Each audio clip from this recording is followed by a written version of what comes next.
From CBS 47 and Fox 30, it's time for This Week in the 904. Welcome to this week's edition of This Week in the 904. I'm your host, Emily Turner. Over the next few weeks, I've invited city council members onto the show. And joining us today is Councilmember Dr. Rahman Johnson of District 14. Thank you so much for joining us. Good to be here. Back home. Feels like home. I know. Yeah, at a TV studio. A TV studio, yeah. Well, let's talk about that because you have an interesting background, and this is your first term as council member. Your journey isn't what maybe people might think. Certainly not linear at all. I started out here at another station, but as an AP, and then I went from that to producing, and I went to school for journalism and communications, and so I ended up anchoring and reporting for years. Wasn't what I thought I was gonna do forever, but it felt like a warm blanket. And so once I left after about 20 years of doing that, and you know, time comes and it's you know the grind. It's sometimes not what it was always, you know, what you set out to do and what it set out to be. And so I ended up teaching journalism, which was another great opportunity over at Edward Waters. Had no thought that I would be in anybody's political office at this stage in my life, going to get a terminal degree and writing books and opining on things.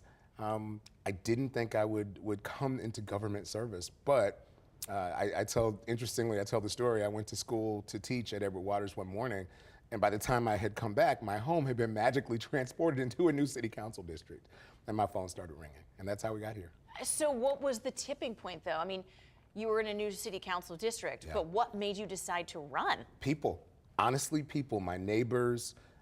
This district had been configured differently than it had ever been before. And so hearing from them, my phone literally started ringing that afternoon. Have you looked at this? Have you thought about it? And no, I had not. But in looking at it, it looked doable. Yes, it was not an African-American district. Yes, it was not a Democrat district, both of which I am. So for the novice just looking at it, it looked like, can I do this? Is this at all possible? How does this even make any sense? How does this make any good nonsense, right? There was nothing there. But the more I looked at it and saw the opportunity as a storyteller, which is what I fancy myself as, I had to learn kind of what it was, who am I, what do I do? And when I went through that process as I got older, I'm a storyteller. And whether I'm telling stories on TV or on film or in a classroom or now on council, it's an opportunity to take stories and amplify them. And so when I saw that opportunity of something no one had ever done in that way before, I said, why not? What do I have to lose? Well, so what are the stories in your district, District 14? People, it's Argyle Forest. People like to look at it as Orange Park. Yeah. What are the stories of your constituents in your district? And Oakleaf Plantation and 103rd Street, and it's probably one of the most diverse districts in the county. Oh, interesting. We're the most southwest district. There's a huge Haitian American population. We're the second largest Latin American population. So the beauty is there's such a diaspora of different kinds of cultures in my district that I love. I was on Sunday at one of the parks, and there's a contingency of Mexican Americans, and they play tournament soccer, or as the rest of the world calls it, football. Right. And they were playing in the park, and it was just, I was invited. I went out, because I had stopped by before, and it's like, oh, you gotta come out on a Sunday.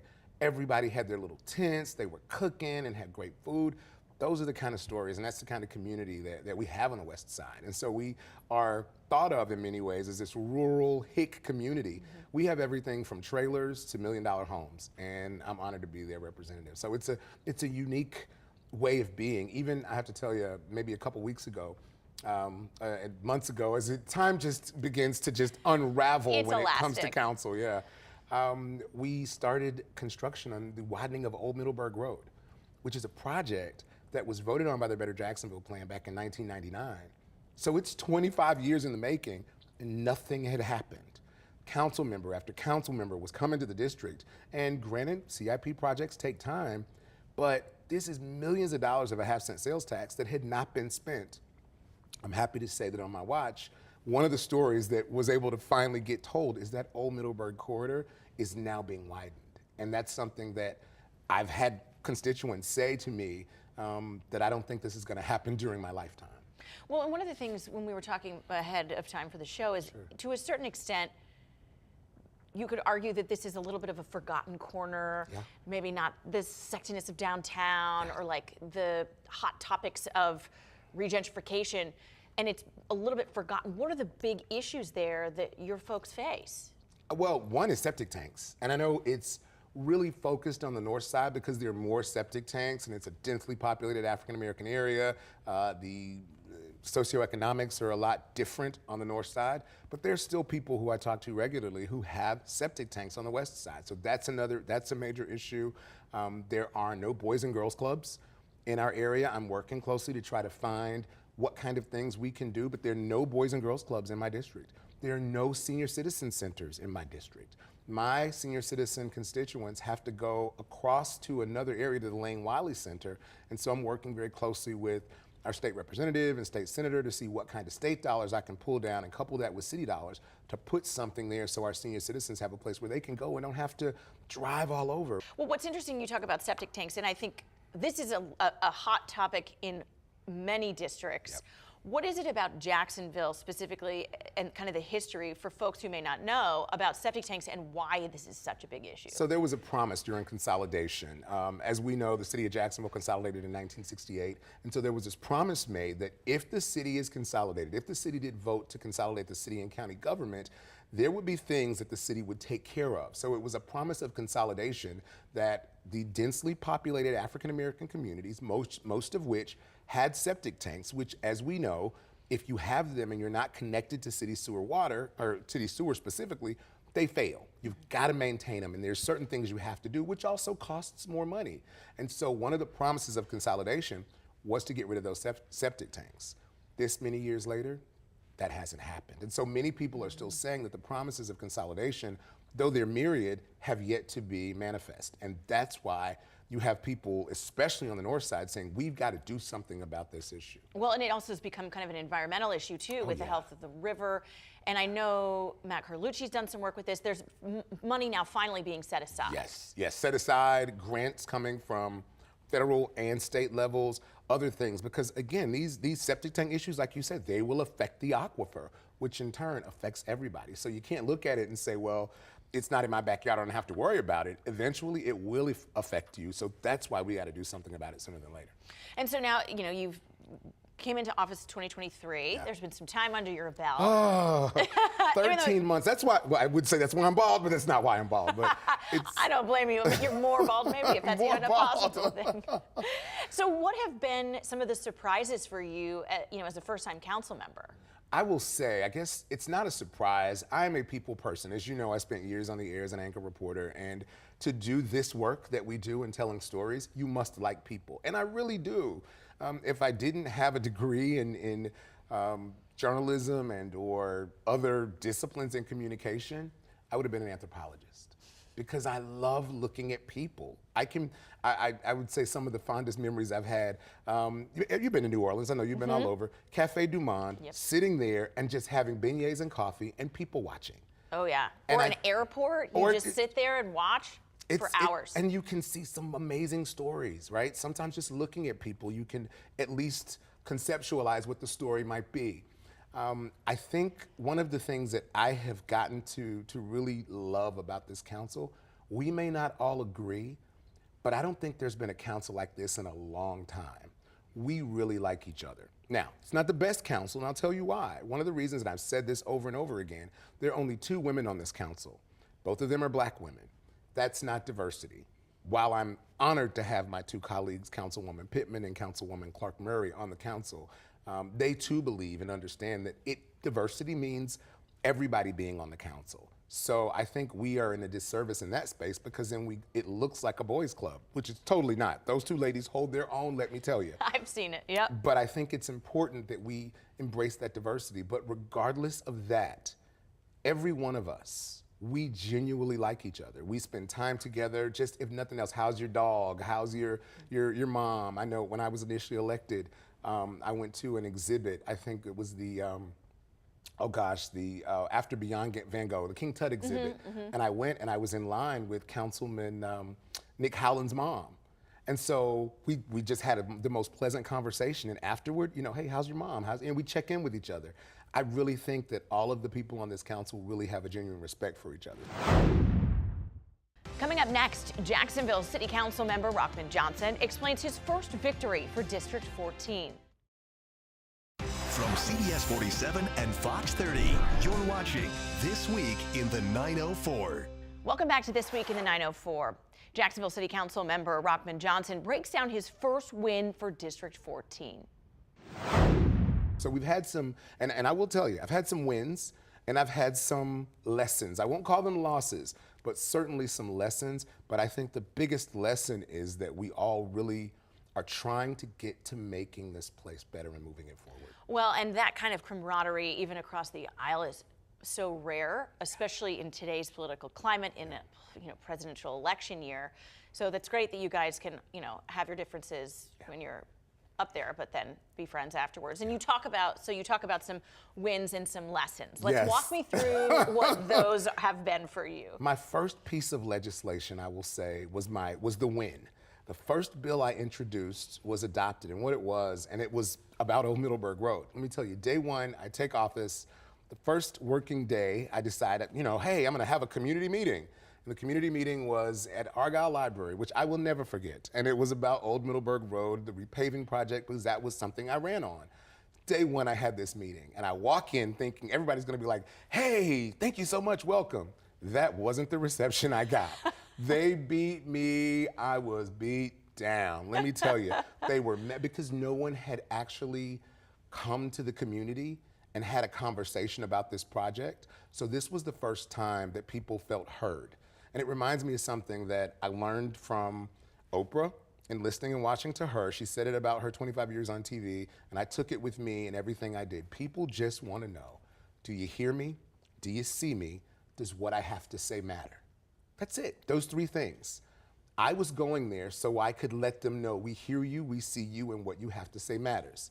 So they wanted me to know that their voice was gonna be loud and heard that day. You had years of mad unleashed on me. Unleashed on you in one night. In not my first day of office.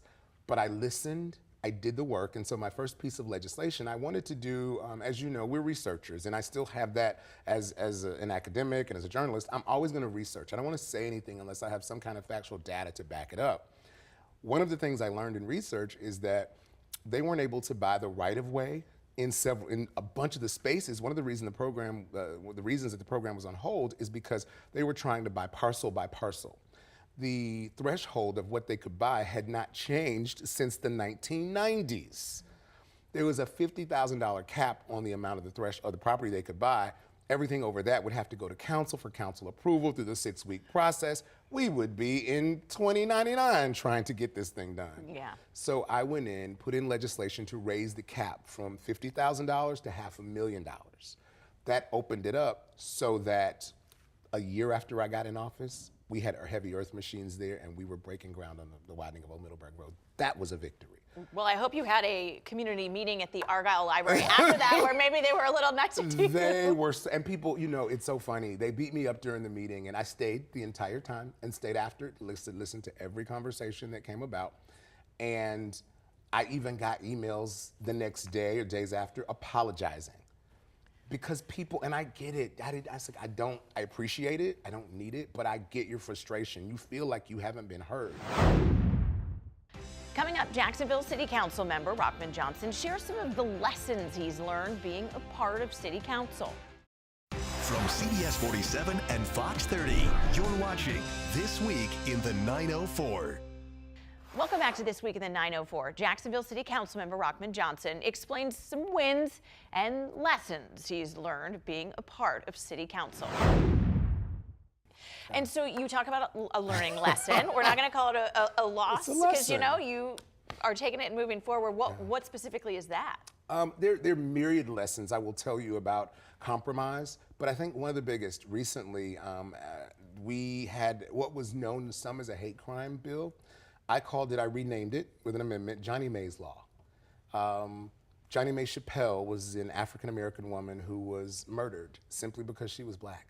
She was coming home from a store back in the 1960s, I believe it was, and she was coming home from the store, and some men just shot her, just because. And she was lynched in essence, and as part of that story and her murder, though it was solved and they knew who did it, she was never really brought to justice. And so I had the Justice Department reports and all of those things.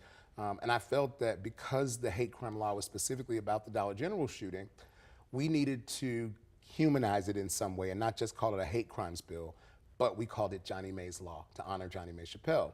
What I didn't know when I started doing the research, and I reached out to her family to ask, her brother, who recently died, who was a Montfort Point Marine, amazing man. Yes, he died a few months back.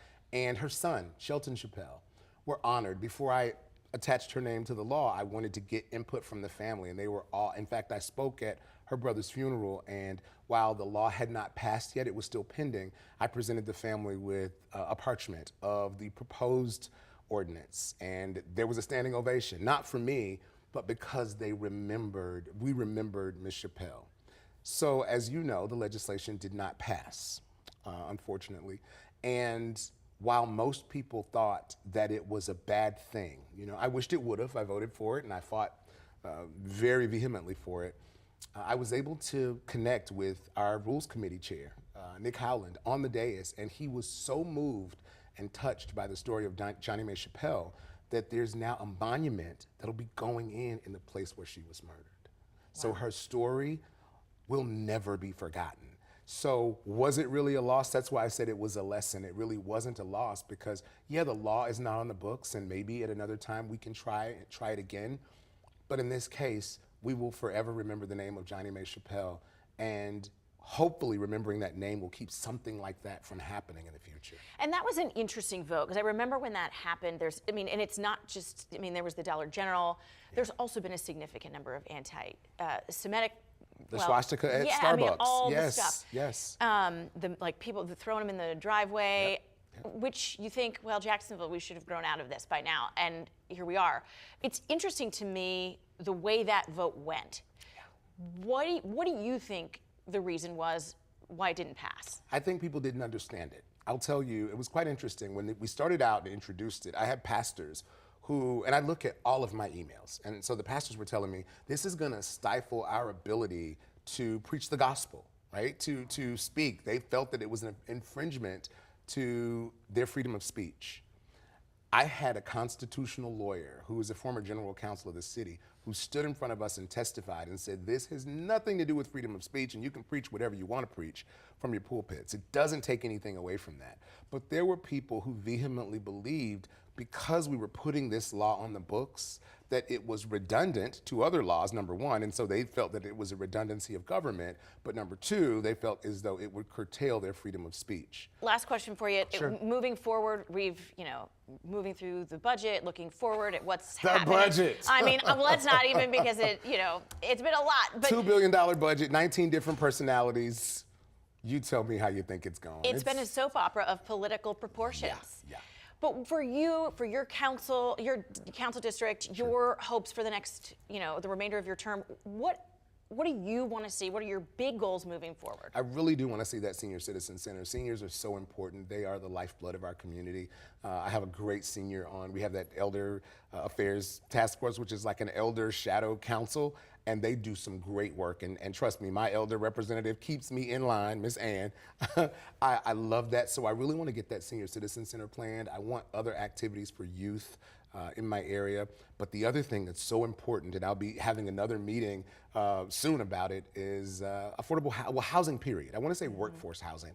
I'm doing a project right now with Jax and JWB. And JWB, like them or love them, some people have their issues with them, but if they're going to be good corporate citizens, let's try. We had a great deal with, we had an opportunity to go with JWB, cut down the amount that it would cost for property, and they did all the work for the property, gave us a great rate on it.